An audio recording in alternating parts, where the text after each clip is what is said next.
ఈరోజు రాష్ట్రంలో కేంద్రానికి రాష్ట్రానికి కలిపి ఆటో డ్రైవర్లు ఆర్టీఓ చలాన్ పేరుతో స్పేర్ పార్ట్ల పేరుతో ఇంకో పేరుతో 56,000 కోట్ల రూపాయలు ఆదాయాన్ని సమకూరుస్తున్నాం. మేము రాష్ట్ర ప్రభుత్వం కానీ కేంద్ర ప్రభుత్వం కానీ మాకు ఒక రూపాయి ఇవ్వట్లేదు.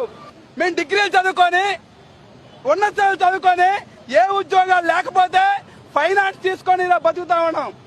ఈరోజు మమ్మల్ని మా యుత్తుని ఈరోజు మా బేరాల్ని తగ్గించేటట్టు ఫ్రీ బస్ తీసుకొచ్చావు ఆడవాళ్ళకి. మాకే అభ్యంతరం లేదు, మీరు ఇటువంటి సంక్షేమ పథకాలు అందుతండి. మరి ఆ రకంగా నిన్నటి వరకు మాకు 800 నుంచి 1200 వచ్చేది. నెల రోజులు అవుతా ఉంది నీ పథకం తీసుకొచ్చాయి. ఏం చెప్పా ఎన్నికల ముందు నువ్వు? నీ అబ్బాయి యువగలం పేరుతో మా స్టాండ్లకు వచ్చి కాకి షర్ట్ వేసుకొని అప్పుడుండే వైఎస్ఆర్ ప్రభుత్వం జగన్మోహన్ రెడ్డి ప్రభుత్వం 10,000 వేస్తా ఉంది, సరైనది కాదు, 25,000 ఇస్తానన్నావు. 25,000 ఇవ్వడం పక్కన పెడితే మా పొట్టలు కొడతా ఉన్నావు.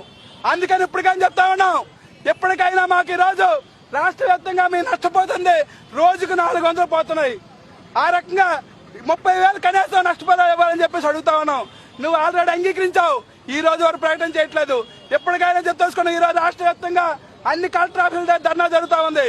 ఈ రోజైనా రాష్ట్ర ప్రభుత్వం వెంటనే జోక్యం చేసుకుని ఆటో డ్రైవర్లకి పొట్టలు కొట్టాలని చెప్పి ఏదైతే నిర్ణయం చేస్తావో దాన్ని విరమించుకోనే చేయాలి, లేదంటే ఆదుకోనే చేయాలి.